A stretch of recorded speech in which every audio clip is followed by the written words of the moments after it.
నమస్తే. జై తెలంగాణ కాంగ్రెస్. నాకు అందిన వార్త సోషల్గా మీకు అందించాలని.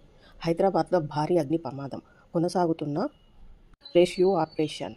హైదరాబాద్ జియాగూడలో భారీ అగ్ని ప్రమాదం జరిగింది. సోఫాల తయారీ చేసే గోడాంలో ప్రమాదం వస్తూ మంటలు చెలరేగుతో అందులో అన్ని చేస్తున్న 5గురు తీవ్రంగా గాయపడ్డారు. అందులో పనిచేస్తున్న 5 మంది తీవ్రంగా గాయపడ్డారు. గాయపడిన వారిని ఒక ఆసుపత్రి చేర్చగా ఒకరి పరిస్థితి విషమంగా ఉంది. మరో 4 తీవ్రంగా గాయపడంతో ఉస్మానియా ఆసుపత్రికి తరలించి చికిత్స అందిస్తున్నారు. గోడౌన్ నుంచి ఫస్ట్ ఫ్లోర్కు మంటలు వ్యాపించడంతో చుట్టుపక్కల నివసిస్తున్న కాలనీవాసులు భయంతో పరుగులు తీశారు. అగ్నిమాపక సిబ్బందికి సమాచారం ఇవ్వడంతో స్పీడ్గా స్పాటుకు చేరుకొని భయంతో ఉన్న మరి 25 మంది మంటల నుంచి రక్షించారు. ఇంకా రెస్క్యూ ఆపరేషన్ కొనసాగుతోంది. అయితే ఈ ప్రమాదానికి గల కారణాలు తెలుసుకునే పనిలో రెస్క్యూ సిబ్బంది ఉన్నారు. ఫర్నిచర్ గోడాంలో హైదరాబాద్ జియాగూడలోని వెంకటేశ్వర కాలనీలో తెల్లవారుజామున భారీ అగ్ని ప్రమాదం జరిగింది. ఫర్నిచర్ గోడాంలో మంటలు చెలరేగడంతో అందులో పనిచేస్తున్న 20 మంది సిబ్బంది మంటల్లో చిక్కుకున్నారు. గోడాన్ నుంచి మంటలు దట్టంగా బయటికి వరకు వ్యాపించడంతో స్థానికులు భయాందోళనలతో గురై ఫైర్ సిబ్బందికి సమాచారం ఇచ్చారు. ఘటనా స్థలానికి చేరుకున్న అగ్నిమాపక సిబ్బంది లోపల్లో ఉన్న 10 మందిని బయటకి తెచ్చారు. మరో 5గురు గాయపడ్డారు. వీరిలో ఒకరి పరిస్థితి విషమంగా ఉన్నది. మంటల్లో కార్మికులు. అగ్ని ప్రమాదము తెల్లవారుజామున జరగడంతో కాలనీవాసులు భయాందోళనకు గురయ్యారు. అయితే విద్యుత్ షాక్ సర్క్యూట్ వల్లనే ఇంత పెద్ద ప్రమాదము జరిగిందని అగ్నిమాపక సిబ్బంది ప్రాథమిక విచారణలో తెలిపారు.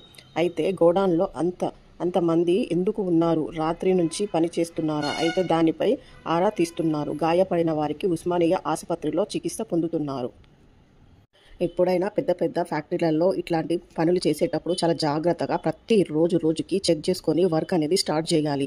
ఎందుకంటే ఇంత పెద్ద కంపెనీలు కానీ ఏవైనా కానీ డైలీ చెక్ చేసుకోవడంతో ఏమీ ఇబ్బంది అనిపించేది. పని చేసే వాళ్ళు పని చేస్తూనే వెళ్తుంటారు. అది వేడెక్కి షార్ట్ సర్క్యూట్ అవుతుందా ఏమవుతుందా ఎవ్వరు తెలియకుండా ఉంటుంది. ఇట్లా ఎన్నో సంఘటనలు జరిగినాయి. అయినా మీరు అంత కేర్లెస్గా పెద్ద కంపెనీలు వాళ్ళు ఎందుకుంటున్నారు? మీరు చూసుకోవాలి కదా. ఎందుకంటే కొన్ని బిల్డింగ్లు పాడుబడి పాతగా అయిపోయి ఆ బిల్డింగ్లలో నీళ్లుగారో ఏదిగారో వైర్లన్నీ చీకిపోయి అట్లనే ఉన్నా కానీ ఇంత కుప్ప వేలాడుతున్నా కానీ ఆ కుప్పని ఇట్లా ఒక దగ్గర కట్టి పక్కన చిక్కేసి పనులు చేసుకుంటారు. మరి ఇట్లాంటి షార్ట్ సర్క్యూట్లు కావా? అందుకనే ఎప్పుడప్పుడు నీట్గా ఒకవేళ ఆ వైర్లు చీకిపోయినప్పుడు కొత్త వైర్లు వేసేసి నెలకు వైర్ సర్క్యూట్స్, ఎందుకంటే అంత పెద్ద వర్క్స్ చేసేవాళ్ళు ప్రతి నెల వైర్లో ఏముంది ఏంటిది అని చెక్ చేసుకుంటూ వెళ్ళాలి. ఈరోజు ప్రాణాలకు అపాయం అయితే ఎవరు చూడరు. ప్రాణం పోతే మళ్ళీ ప్రాణం తెలియదు. అట్లాంటిది జాగ్రత్తలు ప్రతి పెద్ద కంపెనీలలో కానివ్వండి, బయట కూడా పెద్ద స్తంభాలకు కూడా కుప్పలు ఇప్పుడు వర్షాల వల్ల చెట్లు తెప్పేటప్పుడు అన్ని తెగి కింద పడిపోతుంటాయి. దాంట్లో షార్ట్ సర్కిల్ ఉందా ఏముందా ఏమీ చెక్ చేయరు మున్సిపాలిటీ వాళ్ళు కూడా. నేను చాలా వరకు చూస్తుంటాను కింద రోడ్డు మీదనే వేలాడుతుంటాయి వైర్లు. అది ఎట్లుంటుందో ఏముంటుందో ప్రమాదం జరిగినప్పుడే సీరియస్ తీసుకుంటారు. అప్పటిదాకా అస్సలు పట్టించుకోరు. దయచేసి మీ కరెంట్కి సంబంధించిన ప్రతి ఒక్కరు రోడ్ల పైన కూడా మొత్తము చాలా వరకు ఓపెన్గానే అన్నీ తెగిపోయి ఉంటున్నాయి స్తంభాలకు కూడా. దయచేసి మీ ప్రభుత్వంకు నేను చెప్పేది ఏంటంటే అవన్నీ ఎవరి కంపెనీలు వాళ్ళు చెక్ చేసుకోవాలి, అన్నీ ఇది చేసుకోవాలి. అవి చెక్ చేసి కరెక్ట్ వైర్లు పాతవి ఉంటే తీసేసి కొత్త వేయించాలి. ఎందుకంటే జీవితాలతో చెలగటలా ఆడకండి. కరెంట్ అనేది ఎంతో ప్రమాదకరము. అలాగే రోడ్ల పైన కూడా స్తంభాలకు పెద్ద వైర్లు కింద ఊడిపోతున్నాయి. అవి కూడా చెక్ చేసి కరెక్ట్ సెట్ చేసేయండి. మున్సిపాలిటీ వాళ్ళు చెట్లు తెంపనీకే వస్తారు, అట్లనే వైర్లు కట్ చేసిపోతారు. మళ్ళీ ఆ వైర్లను సరిదిద్దరు. అవి అట్లనే అలాడుతుంటాయి. చిన్నపిల్లలు తెలియకనో తెలుసు అందులో కరెంట్ ఉందా ఏముందో పట్టుకుంటే ఏమవుతుంది దాన్ని తొక్కుకుంటూనే వెళ్తుంటారు ఒక్కొక్కళ్ళు. బై మిస్టేక్లో ఏమన్నా అయితే ఎవరు బాధ్యులు గారు. కాబట్టి రోడ్ల పైన కూడా స్తంభాలు ఏమన్నా ఉంటే వాటిని కూడా ఏ వైరు తెగగానే వెంటనే వచ్చి వారానికి ఒకసారి స్తంభాలను కూడా చెక్ చేసే పని పట్టండి ప్లీజ్ దయచేసి. అట్లాగే పెద్ద కంపెనీలలో ఉన్న వాళ్ళు కూడా వాళ్ళ బాధ్యత తీసుకోండి. ఎందుకంటే లేబర్ల మీ పైన భరోసాతోని పని చేసుకొని మీకు పని చేస్తుంటారు. మీరు కూడా అంతే విధంగా లేబర్ల పైన మీరు సిబ్బంది పైన మీరు అంతే ఇంట్రెస్ట్గా అన్నీ చెక్ చేసుకుంటూ ప్రతి నెల వారం చేసుకుంటూ ఉంటే ఇట్లాంటి ప్రమాదాలు జరగవు కదా. అందరికీ ఇదే విన్నపము చేస్తున్న జై తెలంగాణ కాంగ్రెస్. నమస్తే. జై తెలంగాణ కాంగ్రెస్. నాకు అందిన వార్త సోషల్గా మీకు అందించాలని. హైదరాబాద్లో భారీ అగ్ని ప్రమాదం కొనసాగుతున్న రెస్క్యూ ఆపరేషన్. హైదరాబాద్ జియాగూడలో భారీ అగ్ని ప్రమాదం జరిగింది. సోఫాల తయారీ చేసే గోడాంలో ప్రమాదం వస్తూ మంటలు చెలరేగుతో అందులో అన్ని చేస్తున్న 5గురు తీవ్రంగా గాయపడ్డారు. అందులో పనిచేస్తున్న 5 మంది తీవ్రంగా గాయపడ్డారు.